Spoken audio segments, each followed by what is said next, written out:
866-509-7268 if you want to call in throughout the hour.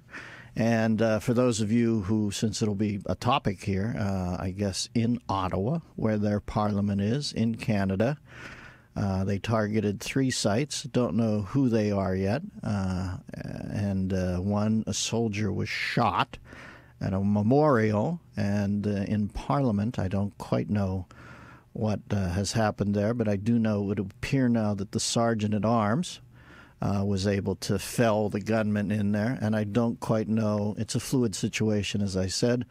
The shopping mall, I don't quite know what happened. There's our guest.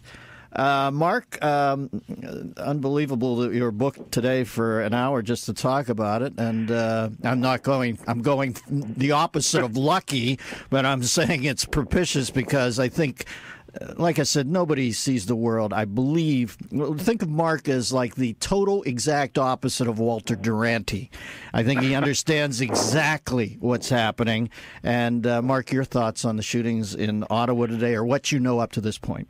Well, I'm very sad about it because this is a corner of the world I know very well. I was I always stay in the Chateau Laurier in Ottawa. It's across the street from the Cenotaph, from the National War Memorial, where this poor soldier died, and it's right next door to the Canadian Parliament. And what I've always loved about Ottawa, I was there a couple of months ago. I had dinner with a very good friend of mine who's a big-time political figure in the cabinet there, and we strolled through the streets back to the Chateau Laurier. No entourage, no motorcade. It's such a lovely, relaxed. It's the opposite of Washington. It's not a homeland security lockdown. Show us your social security number. Run your bags. Let's do the cavity search. It's the opposite of that. It's always been intimate, relaxed. And I'm devastated at the thought that will all be lost because we in the Western world have opened our doors to a lot of people who stood up and took their oath of allegiance to the Queen and became Canadian citizens, and they became French and Belgian and Australian and American, and it's all lies. They don't mean it. We have essentially imported a fifth column to pull stuff like this. And we will pay the price for it. Yeah.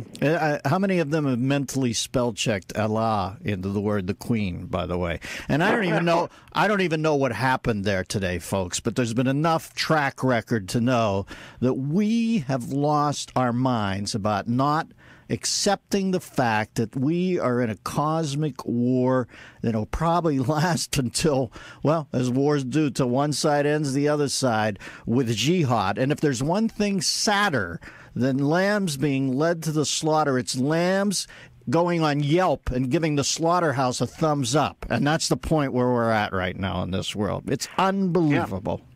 Yeah, and it's in that sense, it's not just a Canadian story, because these people are not. These people may have Canadian passports, but it's also a Minneapolis story, where I was a couple of days ago, because Minneapolis is the biggest American supplier of soldiers for ISIS over there. It's a Denver story. 3 Denver schoolgirls have been arrested in Turkey. They're U.S. citizens, supposedly, but they want to go and fight for ISIS. What we have here is quite a sophisticated operation marked by what is characteristic of all these guys, that they take advantage of the fact that we are free societies, and the price of a free society, where you do have freedom of movement, is that all kinds of other people can burrow in. And I think about this poor guy from the I think he was with the Argyll and Sutherland Highlanders. He's a guy from Hamilton, Ontario. He was on duty at the Canadian War Memorial, shot at point-blank range in the chest. That's not a guy. He's not like the guys with the Princess Patricia's Canadian Light Infantry who's out fighting in Helmand Province in Afghanistan, and he knows to be alert because the guys are... you know you're in a war zone. This guy was on ceremonial duty at a sacred spot, a symbolic spot, whether it's the tomb of the unknown soldier, it honors Canada's dead in the First World War, was opened by George VI, the Queen's dad, and so it has symbolic power. You are shooting a soldier dead at a symbolic and sacred site of the Canadian state. And then you go over to the Canadian Parliament and you rampage through there. And their message to us is it doesn't matter where you aren't safe.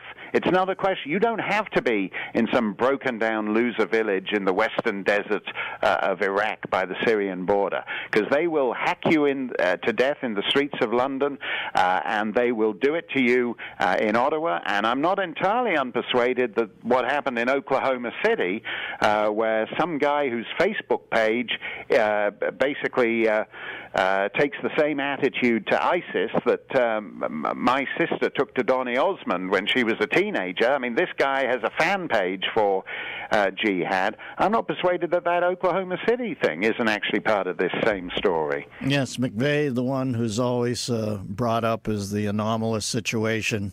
And I guess before that, they had to go back to Aldo No Moro in the Red Brigade in the back seat of the car. Right. But the simple fact is, folks, if you're not going to read these breadcrumbs and see that we've got serious problems with the jihadi sector of Islam, and any time you're talking about 1 billion people who believe in something, if you get a scintilla of a sliver of a percent of those who are nuts with it, you've got big problems on your hand. Now, I agree with Mark. We'll talk more about this after the break. The fact that we now that every 10th person has to be checked at an airport, when the fact is that it's only applicable if you're at war with every 10th person. We're not. I like the LL approach. Anybody from that part of the world is going to have to explain to me what they're up to before they even get to the airport. Stuff like that. Unless we're going to take that tact, this is the price we're going to pay. Every few days, we're going to have some cat, like Mark said, standing there, almost like the kid at the museum, or at the Tomb of the Lost Soldier, or the Unknown Soldier. These guys getting wasted by punks. And if people say, how do you know it's Islam? I know it's a terrorist act at this point. And if I'm going to go down the road and say who usually does terrorists, I'll go there. I could be wrong. Guess what? If I'm not going to be apologetic about it, because they've got a crap track record on this. Mark Steyn for the entire hour. He's got a new book. We'll get to that in a bit. The Undocumented Mark Steyn. His website is Steyn, Steyn, online.com. He's the smartest cat I've met. Dennis Miller Show.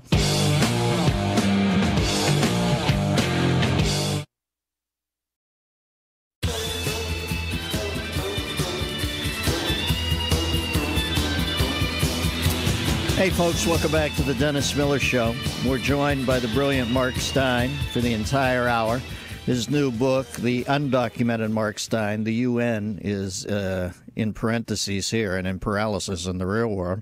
And his website is steynonline.com. You know what I'm starting to find absolutely heartbreaking, Mark, and you referred to this in your feelings at the beginning, how this area near and dear to your heart, you know the lay of the land, but the predictable manner of how we handle it after. I'm watching the same press conference now, and soon we'll see the flowers against the wall. And it's almost like we're now exhibiting a high degree of alacrity as far as first responding to these things, where I believe that we have to get more preemptively eradicative and preclude these things happening.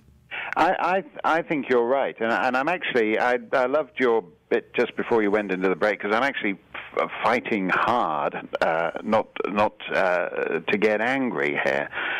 2 days ago at Saint-Jean-sur-Richelieu, which is the home of the Collège Militaire Royal, the Royal Military College for Francophone soldiers. So it's the Canadian equivalent of something like the U.S. Naval Academy in Annapolis or whatever.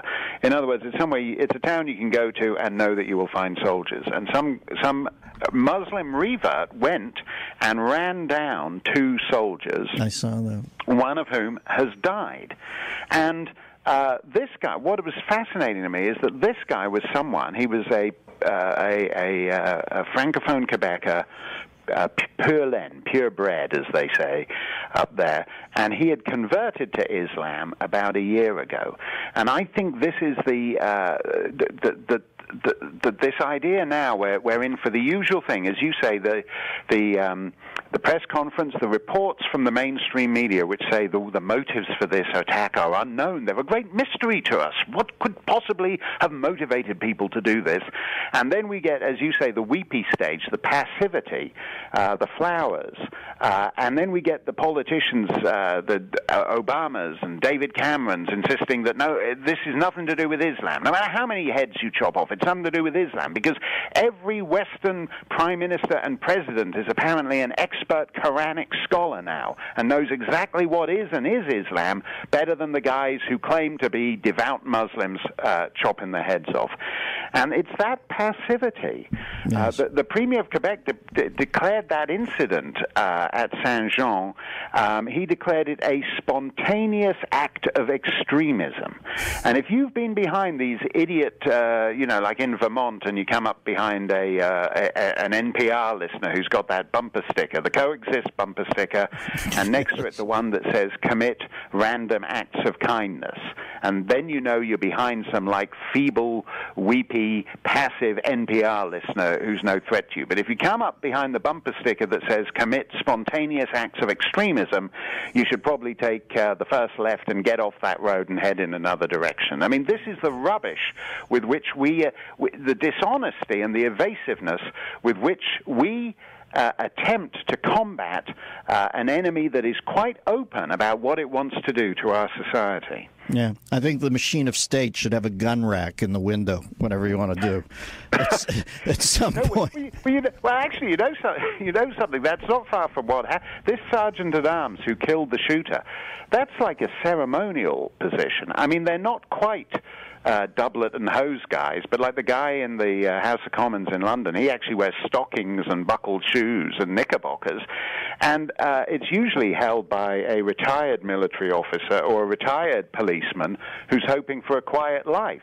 And this guy, and so again, it's a ceremonial position, and this guy suddenly had to make the snap decision where your ceremonial duties in an ancient parliament suddenly turn real. And you have to take down an enemy, and thank goodness that the Sergeant of Arms in the Canadian Parliament understood that moment and switched from ceremonial to attack mode. Yeah, I think some people have to play the politically correct game in public because you dare not reveal that you still have primal human instincts. But I'm reminded of the guy at Va Tech when he was shooting the school up, and he kicked the door into that one professor's room who had been a victim of the Holocaust. And the guy looked up. All the kids thought it was a video game, but the old professor looks up. He looks at those eyes, and he sees the same eyes that he saw in the food slot at Buchenwald, and he just runs towards the guy and says, I know what this is about. I've seen this drill. We better get the eye of the tiger, or these guys are going to just walk over us, and they're going to chortle all the way to whatever their idea of eternity is, and how willingly complicit we were in it. We're talking about... And you know, you're absolutely right about that, Dennis, and because that guy was old enough, and the decades fell away in a nanosecond. And I forget where he was from. He was from Budapest or Bucharest. He was from somewhere out in Eastern Europe, and he knew what that moment meant. Yes, a guy in his 70s, whereas all the other people, all the kids there, as you say, they thought it was a video game. They didn't understand. Their instincts didn't kick in, and that's what's so disturbing about these things. What about 3 young girls heading on their own dime to help with Islam? Do they not realize that they're over there? If a woman is raped, she gets stoned to death for putting out the rape vibe. It's absolutely crazy. Our kids are so disengaged. They're looking to belong to anything. When I was young, it was the Columbia Record and Tape Club. You've got morons out there, instead of ordering all 4 Kiss albums to count as one selection, are going over to join ISIL, for God's sakes. Well, you know, the Columbia Record and Tape Club, it actually gives you more sense of identity than the modern multicultural state. I mean, there's a hole in the heart. And that's why these South Londoners who hacked drummer Rigby to death on the streets of Woolwich, yes. Nigerian Christians who converted to Islam because it gave them a sense of identity. This Quebecer who ran over the soldiers on Monday converted to Islam because it gave him a sense of identity. And not everyone does. Other people are perfectly content to go nuts about climate change or to go crazy about Justin Bieber. But for a certain proportion of people, in the hollow nullity of the modern multicultural state, they go looking for identity, and they find it with this pan-Islamic imperialism. Folks, think of it as the same kids who used to say they dug the Stones more than the Beatles, because the Beatles were the Fab Four and the Stones were causing, as it turns out, paid-for riots. There's always going to be kids looking to be the anti, and now we've got the anti being ISIL. And the moment they get there and they're of no use to those guys anymore, they send them back in two boxes, one for their head and one for the rest of their body. And if we don't start getting together, and I don't know what you want to call it, collectively spanking young people and getting them back into some sort of civilized mode where they just hate us because we're square as opposed to hating us because we're not jihadist, then it's all lost. We better wake up. Mark Steyn, right after the break, Dennis Miller Show.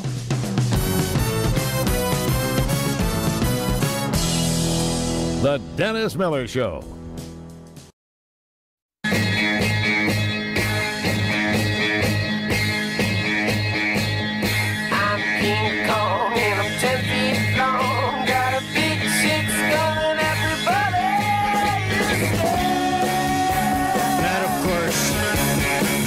The genius of Lorenz Hart and Richard Rodgers.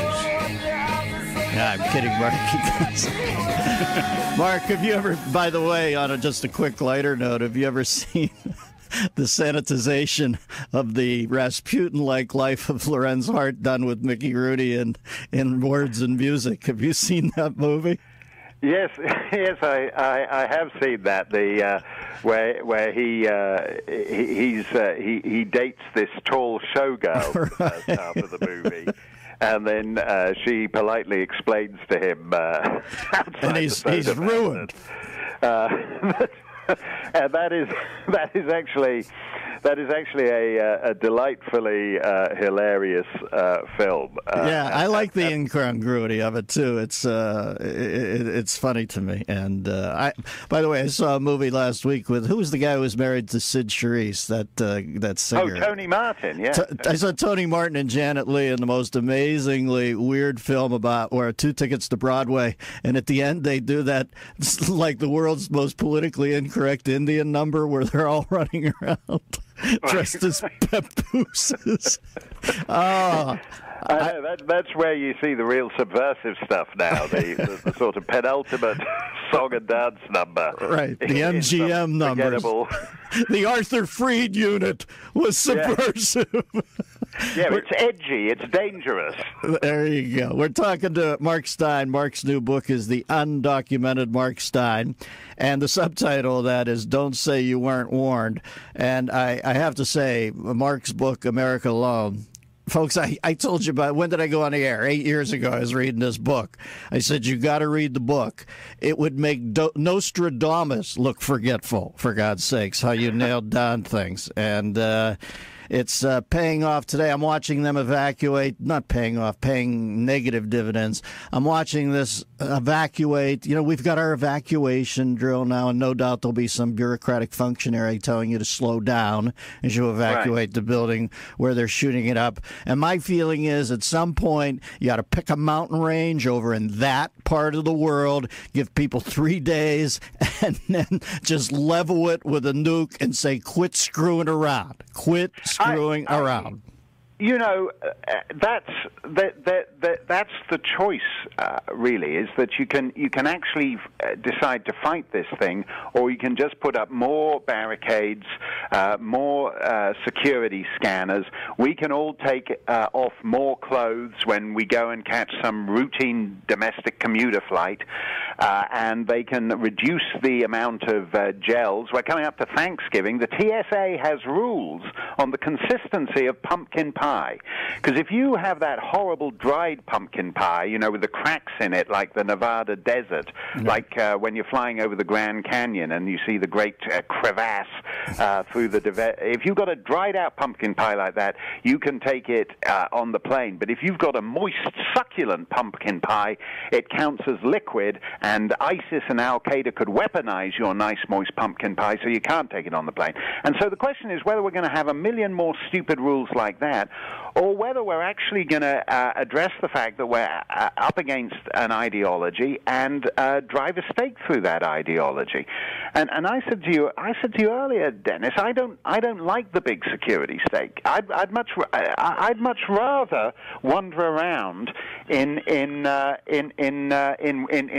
Canberra or in Ottawa, where you've got nice, small, intimate capitals, and as opposed to Washington, where the Department of Paperwork, it takes you 45 minutes to get inside because you have to produce your Social Security number, you have to undergo a background check, and all the rest of it. And if it's a choice between giving up that freedom in Ottawa, or actually saying, the price of mass Muslim immigration is too high. Yes, there are plenty of loyal, peaceable Western Muslims, but there is an issue here, and the price of mass Muslim immigration is too high. Yeah, and if the Muslim world doesn't want to treat it like the Yankee clubhouse where somebody's assing off, Jeter, well, somebody new now, but Jeter last year would have got them and taken care of it in-house.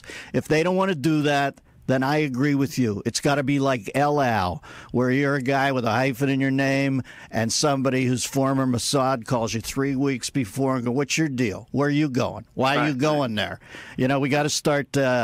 getting, as I said, I'm at the point where I think we should get preemptively eradicative, and I think somebody should have to prove over in that part of the world that they're not a training ground for nutcases, and flip this whole jury system we've got here where everybody's innocent till proven guilty, because it's going to get us blown up. We're talking to Mark... I think we also need an end to one-way multiculturalism, Dennis. This idea that somehow an advanced Western society has to be a home to everybody, but Saudi Arabia can ban the Bible, and Afghanistan can raze to the ground the last Christian church on our dime, on our watch, while Hamid Karzai is being kept alive by NATO troops and NATO money.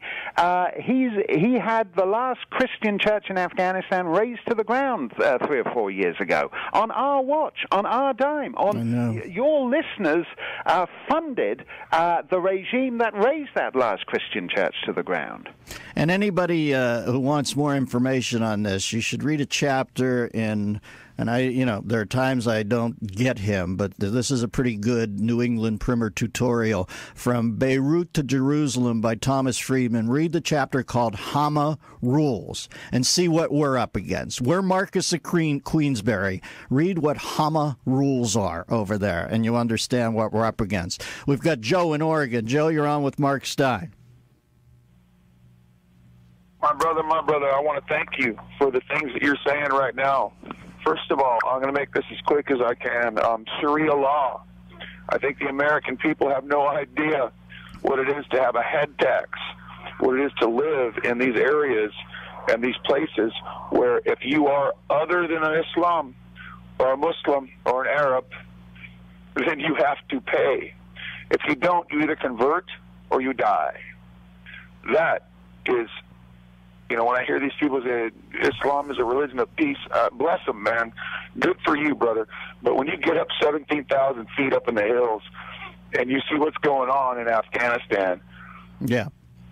Joe, in other words, you can condense their thing down to a bumper sticker, too. It's just usually plastered on a car. They're driving somewhere to blow up a joint to make their point.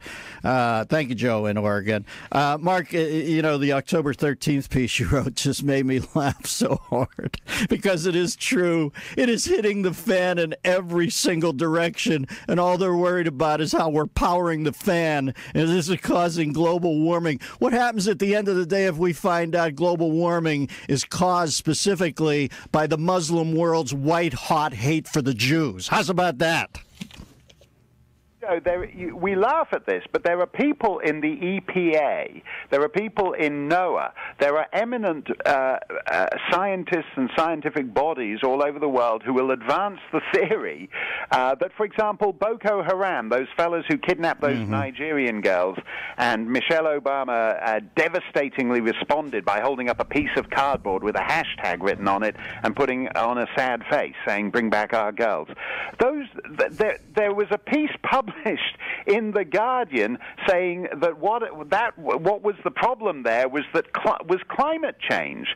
That climate change had heated up Nigeria to the point where Boko Haram gets so hot under the collar that they have to start kidnapping girls and turning them into sex slaves, which is at odds, since you mentioned Rogers and Hart a moment ago, that's odd with the whole thesis of Cole Porter's Too Darn Hot, which is when the thermometer gets too high, you're just not in the mood because you're sweating too much. So there's a difference between Cole Porter and Boko Haram and the climate scientists on this. But that's basically the idiocy you're dealing with, that climate change heats up the planet and then people go full jihad on you.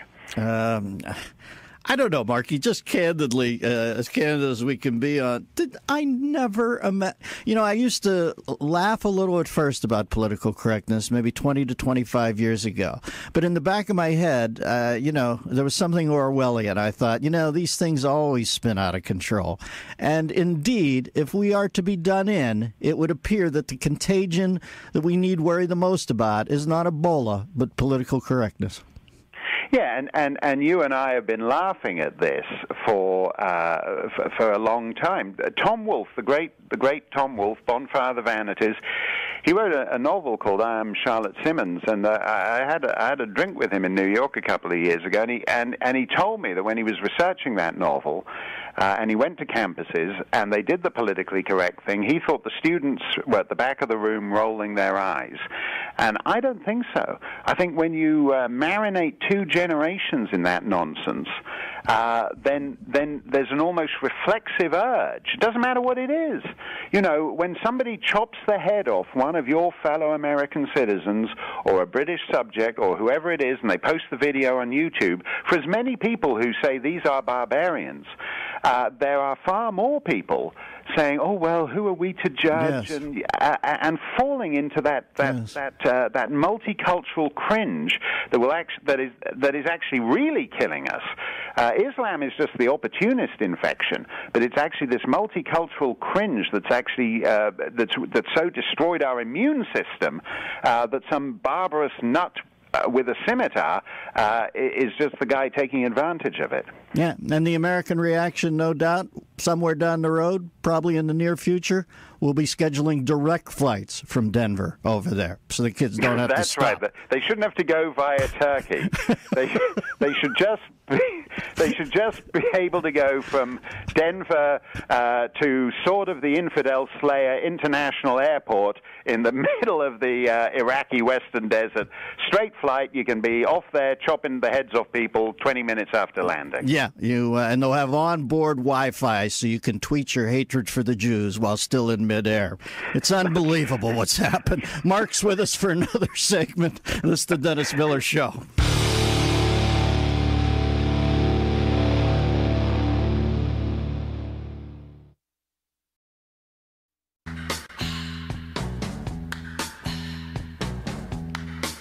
It's the time of the season. Now that is a groovy song. We've been talking to Mark Steyn. I would say through our naivete and enforced political correctness, we're sitting ducks, but then I remembered that recent legislation has outlawed foie gras, too, so you can't even say we're sitting ducks anymore. Mark's new book is The Undocumented Mark Steyn. His website is steynonline.com. Explain the book, Mark. We should do a little biz here and why I believe I understand why un is in parentheses, but explain the concept of the book and the overlay to the listeners. Yeah, it's a bit like a sort of bumper column Wednesday, as it were, in that these are all kind of my greatest hits. You don't hit it out the park every time, but once in a while you get something that's your Bohemian Rhapsody, or I Will Always Love You, that you're proud of. Bridge Over Troubled Water, or My Way, and this book, essay-wise, is the nearest I get to Bridge Over Troubled Water or My Way. So it's like greatest hits. Whoa. We seem to have lost Mark there, and that sounded rather definitive, so we'll try to get him back. But that didn't sound like usual. We've got a bug on the line. That sounded like somebody was trying to put a gazebo in their backyard and didn't call local authorities to see what's under the surface and use the backhoe and snip the coaxial cable and, that whole drill. Remember, always call ahead and see where the gas line is, because you'd like to stay alive to be mortified by the quality of your DIY workmanship as opposed to the fact that you were the idiot who snipped the cable that blew up the neighborhood. I think the last guy who did that was Wilson Good in Philadelphia, and he's still living that down. We'll tread water here. See, that's how I tread water. Yeah. I can't even tell you what I just said. This segment of the show is brought to you by Barbasol Arctic Chill with menthol. I've never been to the Arctic, but my face thinks it was there this morning. So lather up with Barbasol, America. And while Mark's not here yet, this segment of the show is brought to you by AutoZone. Make sure your headlights and wipers are ready for winter, nuclear winter driving conditions. See better and drive safer with help from AutoZone. Get in the zone, AutoZone. There's Mark Steyn back. Mark, one of the things by the way, I have 2 collections of everybody's books in my house where I've saved, or 3, I should say. I've saved everything Michael Crichton ever wrote, and I have it in a section, Thomas Sowell and Mark Steyn. And if you go to order the book on Mark's website, just get the whole batch. There's great Broadway stuff. There's the most fascinating obit book. And, like I said, the prescience is unmatched. The new book is The Undocumented Mark Steyn. His website is steinonline.com. I was watching an interesting piece last night on how the guy in Colorado is still selling the war on women thing. And by the way, we have, we're allowed to say war on women, but not war on terror. And my thought is a little less labia, a little more Libya, and we'd all be better off. But the fact is, the feminist movement, isn't it funny that instead of being rendered helpless by males, it would appear from the first time I saw Virginia Slim's ad in Sports Illustrated in 1968, they wanted to get to the point where they could be helpless on their own as opposed to having it enforced on them. It boggles my mind. Yeah, and your slogan, a little more labia and a little less labia and a little more Libya. That's actually the same slogan as the clitoridectomy clinic has in southern Sudan. So you're actually quite good on that. And that is actually the real war on women. These things are, these women who are being taken as sex slaves. Why is the National Organization of Women not saying anything about that? Why does it have a position on Todd Aiken, but it's got nothing to say about honor killings? I mean, it's got nothing to say about arranged marriages. It's got nothing to say about female genital mutilation. I mean, I'm just so tired of pretend first world problems. I'm so tired of these people who just want to fight cardboard enemies instead of actually addressing what's really going on in the world. It drives me nuts, Dennis. Me too. I always think of Bill Clinton leaving Juanita Broderick's room and saying, by the way, if you want to abort that, go ahead. And he's the feminist all of a sudden. Right. And actually that piece is in my book, Gloria Steinem's pretzel explanation as to why dropping your pants to a woman and inviting her to kiss it is not a sexual assault. That he took no for an answer, and so he is a model feminist, and that's why they're defending him. And so all you got, that's the Bill Clinton rule book. You just, that nice girl at the water cooler, you just drop your pants to her, and if she says no, you take no for an answer, and you shuffle away without trying to trip up over your belt and your socks, and you pull your pants up and you take no for an answer. Gloria Steinem wrote that piece in the New York Times, and they took it seriously. Yeah, it's unbelievable hypocrisy. And by the way, I see Mark also has included a great column on environmental matters with the light bulbs. And I'm sorry, folks, but I have not worked my entire adult life to have a curlicue light bulb that makes my living room look like a fight scene in an Eastern Bloc stairwell in the Bourne Ultimatum. I'm not doing it. I don't care if I have to smuggle them in through mules from some other country. I'm getting light bulbs into the country. Yeah, no, that's and the simple 23-point plan toward disposing of one of those light bulbs if it breaks, which involves a pack of playing cards, duct tape, and 2 mason jars. And who doesn't have them handy near every light socket in their house? I mean, that's, again, it's like first world problems. You know, you eventually become so advanced a society that you decide the Edison's light bulb is the greatest threat you face. You know, it's the opposite of the eureka moment. We've punched our own lights out. I know. We are now approving of a quality of life that Edison would have passed on in his search for an ideal filament. That's how I know. He just said, this is never going to work. We got to make it better than this, boys, or they're not going to buy it. All right. Buy this? You can't read a book by this. We've been talking to Mark Steyn. Mark's new book is The Undocumented. Mark Steyn. His website is steynonline.com. We all collectively join Mark in mourning the events today in Ottawa, but please, for once, we've got to wake up and get preemptive about this. Thank you, Mark. Talk at you down the road. Always a pleasure, Dennis, even on a sad day. Thanks a lot.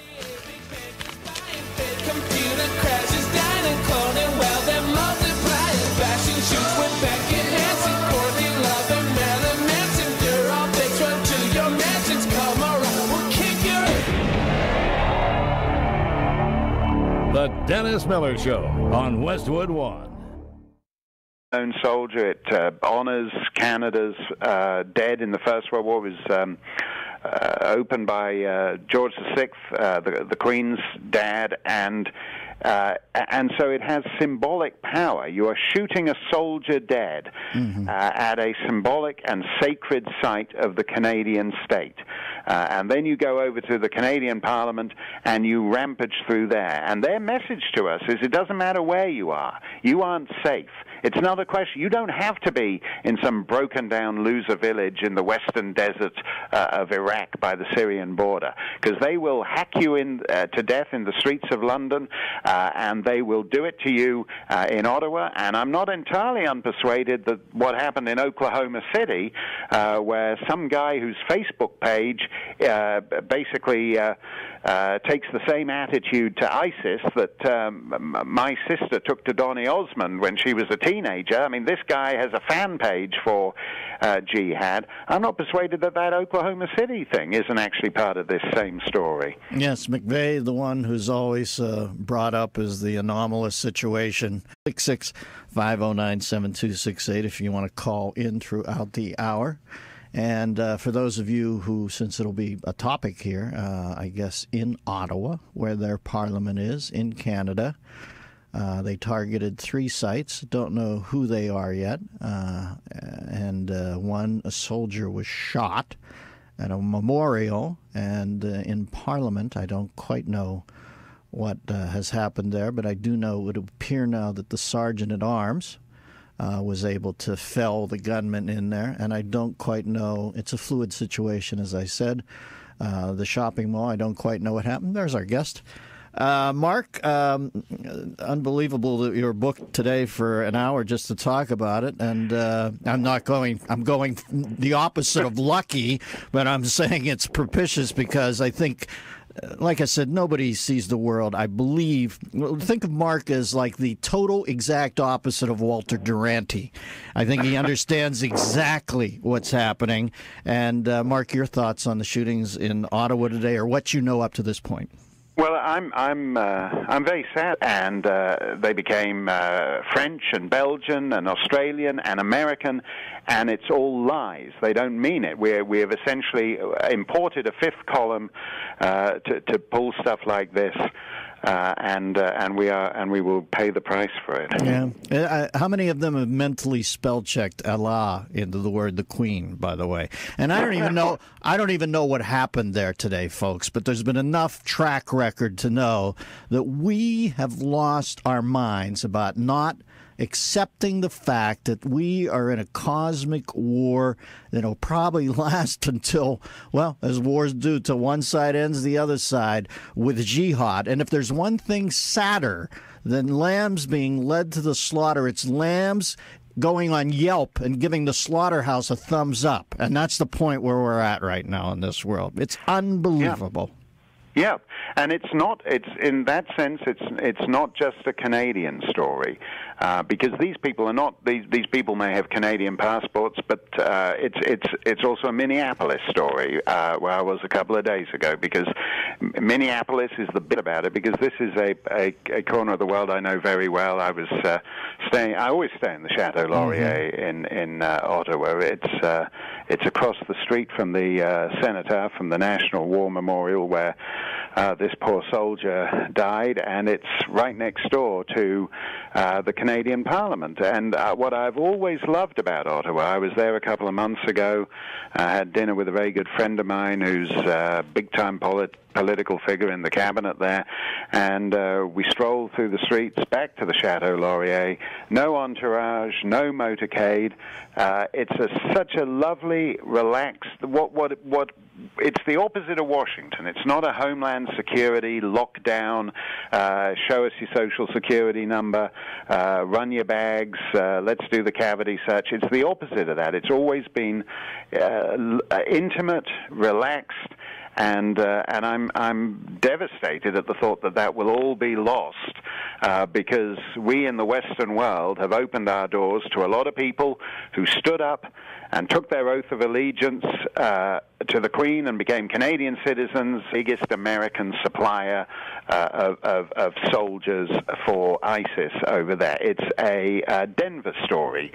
3 Denver schoolgirls have been arrested in Turkey. They're U.S. citizens, supposedly, but they want to go and fight for ISIS. What we have here is quite a sophisticated operation marked by what is characteristic of all these guys, that they take advantage of the fact that we are free societies, and the price of a free society, where you do have freedom of movement, is that all kinds of other people can burrow in. And I think about this poor guy from the I think he was with the Argyll and Sutherland Highlanders. He's a guy from Hamilton, Ontario. He was on duty at the Canadian War Memorial, shot at point-blank range in the chest. That's not a guy. He's not like the guys with the Princess Patricia's Canadian Light Infantry who's out fighting in Helmand Province in Afghanistan, and he knows to be alert because the guys are... you know you're in a war zone. This guy was on ceremonial duty at a sacred spot, a symbolic spot, whether it's the tomb of the unknown